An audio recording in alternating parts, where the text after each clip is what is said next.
हाय दोस्तों, कैसे हैं आप लोग। Welcome to target mission. ये वीडियो बहुत ही इम्पॉर्टेंट है पाटलिपुत्र यूनिवर्सिटी के स्टूडेंट के लिए जो पार्ट 2 के हों, चाहे आप बीए हो या बीएससी हो या कॉमर्स हो, इन सब के लिए है ये वीडियो। तो आइए देखते हैं इस वीडियो में क्या है। इस वीडियो को आप लोग अपने दोस्तों के साथ ज़रूर शेयर कीजिएगा, चाहे आप कोई भी कॉलेज से हों, लेकिन अपने दोस्तों को ज़रूर शेयर करें ताकि उन्हें भी हेल्प मिल सके।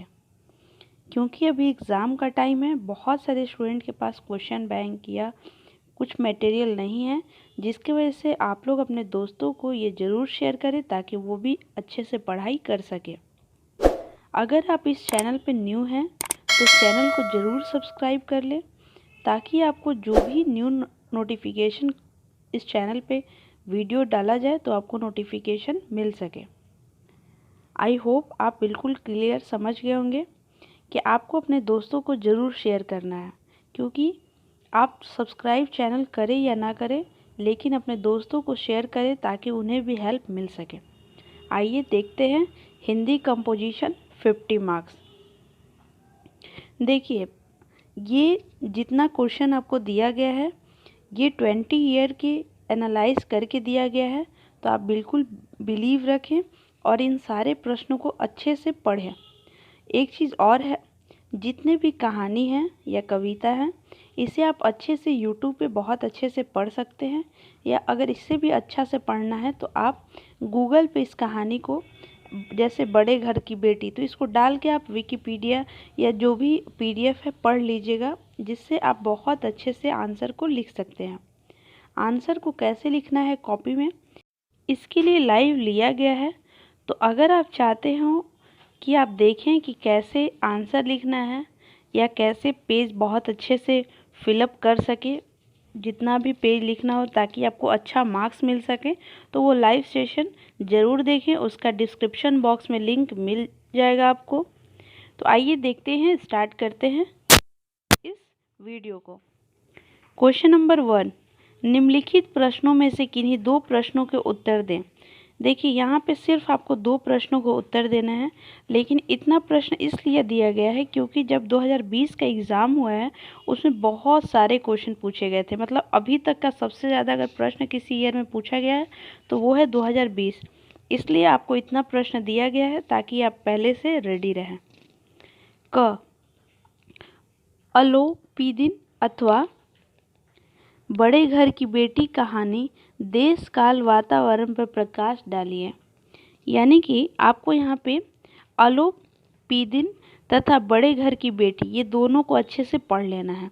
देखिए, यहाँ पे 2 मतलब इन दोनों में से कोई एक और कोई और एक, ऐसे मतलब यहाँ पे 2 कहने का मतलब है। दुलाई वाली अथवा मुगलों ने सतलन बख्श दी के लेखक के उद्देश्य को स्पर्श कीजिए। ईदगाह कहानी अथवा दोनों ओर प्रेम पलता है कविता की समीक्षा कीजिए। खून का रिश्ता कहानी अथवा मुरझाया फूल कविता की काव्यतक विशेषताएं लिखिए। मैथिली शरण गुप्त अथवा महादेवी वर्मा का साहित्य जीवन परिचय दीजिए। जयशंकर प्रसाद अथवा रामधनी सिंह दिनकर का साहित्य परिचय दीजिए। तो यहाँ पे देखिए, बहुत सारे यहाँ पे कहानी और या किसी विशेष व्यक्ति के जीवन पे पूछा गया है। तो ये सारे प्रश्न इसलिए दिए गए हैं ताकि आप इतना प्रश्न ज़रूर पढ़ के जाए और बिलीव रखें 100% आपको हेल्पफुल होगा। चाहे आपको दुलाई वाली पढ़ना हो या ईदगाह पढ़ना हो या खून का रिश्ता पढ़ना हो, ये सारे जो हैं आप यूट्यूब पे या गूगल पे, आप जहाँ पे अच्छे से कंफर्टेबल हैं आप वहाँ जाकर अच्छे से इन सारे टॉपिक को अच्छे से पढ़ लीजिए ताकि आपको एग्ज़ाम में कोई भी परेशानी ना हो। और 2 ही लिखना है तो आप कम से कम 4-5 कहानी पढ़ लीजिए ताकि आपको उसमें से 2 तो ज़रूर ही याद हो। और हाँ, एक चीज़ बिल्कुल ध्यान रखिएगा, ये जितना भी कहानी है आप ये ध्यान रखिएगा और ये बिल्कुल याद कर लीजिएगा कि उस कहानी को लिखा कौन है और कुछ कुछ पात्र जो हैं वो भी याद रखिएगा, क्योंकि एक एक नंबर में पूछा जाता है। ठीक है। क्वेश्चन नंबर 2, निम्नलिखित में से किन्हीं 2 प्रश्नों के उत्तर दीजिए। संक्षेपण और पल्लवन में अंतर लिखिए। ये एक सवाल है। यहाँ पे 2 सवालों के उत्तर देना है, यानी कि क, ख, ग, घ, अंग 5 ऐसे पूछे जाएंगे, उसमें से 2। तो क बता दिया गया। ख, संक्षेपण और आसन और नियम लिखिए। ग, अपने मोहल्ले में बढ़ते अपराध और चोरी के प्रति दुख एवं चिंता प्रकट करते हुए पुलिस अधिकारी को एक पत्र लिखिए। एक चीज़ आप बिल्कुल ध्यान रखें, ज़रूरी नहीं है कि आपको यही टॉपिक आएगा, लेकिन एक पत्र लिखने के लिए टॉपिक आ सकता है, इसलिए आप एक फॉर्मेट देख लीजिएगा। यहाँ पे देने का मतलब ये है। ठीक है, आप एक फॉर्मेट देख लीजिएगा कि कैसे एक पत्र लिखा जाता है। आइए देखते हैं नेक्स्ट। पल्लवित कीजिए। का वर्षा जब कृषि सुखामी। ख, राष्ट्र सेवा सबसे बड़ी सेवा होती है। अहिंसा परमो धर्म। क्रोध एक तरल का रोग होता है। और लास्ट, निम्नलिखित शब्द युग्मों में अंतर स्पष्ट कीजिए।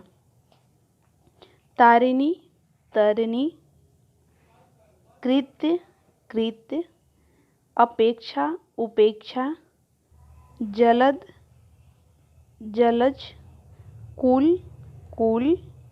तो आपको इन सारे शब्दों में युग्मों में अंतर बताना है। तो आप इसको अच्छे से देखिए कि पहले किसको कहते हैं और किस तरह से अंतर स्पष्ट हम कर सकते हैं। आप इसके लिए एक वीडियो ज़रूर देख लीजिएगा ताकि आप कोई परेशानी ना हो। तो देखिए यहाँ पे क, ख, ग, घ, अंग, इस 5 में से किन्हीं 2 को आपको करना है, लेकिन आप 5 ध्यान से देख लीजिएगा ताकि आपको एग्ज़ाम में कोई प्रॉब्लम ना हो और आप बहुत ही आराम से अपने एग्ज़ाम में सारे प्रश्नों का उत्तर दे सकें। जिसमें आप कंफर्टेबल हैं, आप उन पोर्शन पे ज़्यादा ध्यान दीजिएगा। लास्ट, निम्नलिखित प्रश्नों के उत्तर दीजिए। तो यहाँ पे एक एक नंबर का ये सवाल आते हैं, 10-12, मतलब मेनली मान लीजिए 10 सवाल आते हैं, लेकिन आपको इन सारे प्रश्नों को इसलिए दिया गया है कि ये सारे प्रश्न पिछले साल या उससे पहले आए हुए हैं। एक चीज़ आप ध्यान रखें, ये सारे प्रश्न तो मैंने दे दिया है, लेकिन इसमें से कुछ प्रश्न ज़रूरी नहीं है कि आएगा ही, और ज़रूरी है कि कुछ प्रश्न इसमें ऐड भी हो जाएंगे।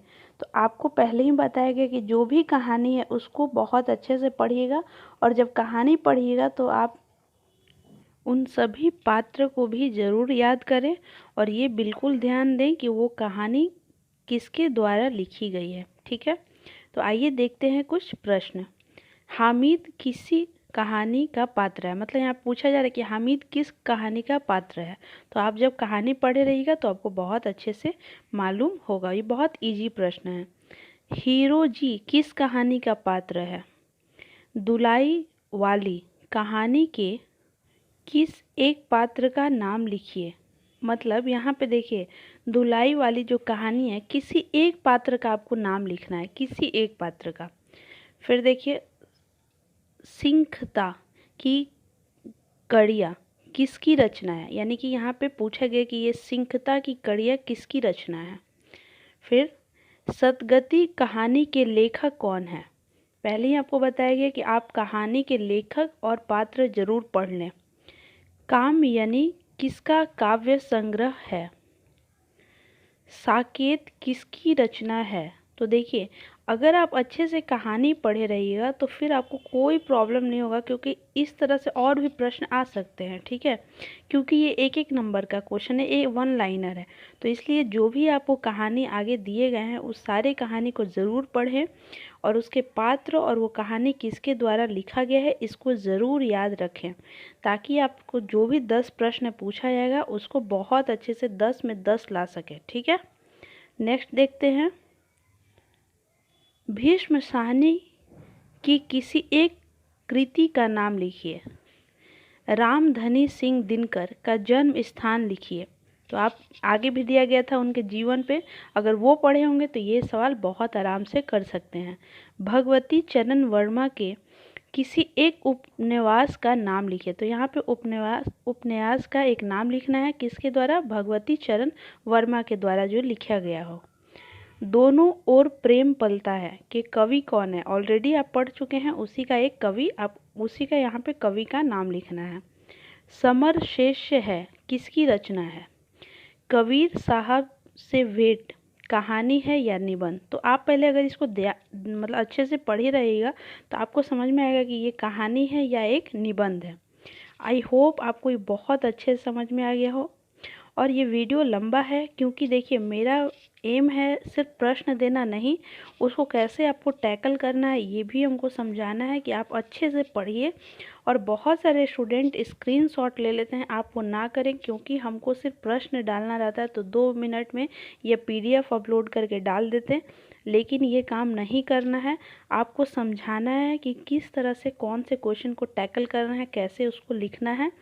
इसलिए आप लोग पूरे वीडियो को अच्छे से सुनिए क्योंकि इसमें आपके बेनिफिट का ही बात किया गया है। ओके, आई होप ये वीडियो आपको बहुत अच्छा लगा होगा। आप अपने दोस्तों के साथ ज़रूर शेयर कीजिएगा और प्लीज़ आप लोग कमेंट करके ज़रूर बताइएगा कि आपको ये वीडियो कैसा लगा, और लाइक भी कीजिए अगर अच्छा लगता है तो। और बहुत सारे स्टूडेंट चैनल को सब्सक्राइब नहीं किए हैं, वो कर लें ताकि उनको नोटिफिकेशन मिल जाए। ये आपके लिए बेनिफिट होता है कि आपको नोटिफिकेशन मिल सके। Thank you so much. Please आप लोग सपोर्ट करें टारगेट मिशन चैनल को ताकि आपके पार्ट 1, पार्ट 2, पार्ट 3 के एग्ज़ाम में बहुत ज़्यादा हेल्प किया जाए और आपका बहुत बहुत ज़्यादा अच्छा मार्क्स है। Thank you so much.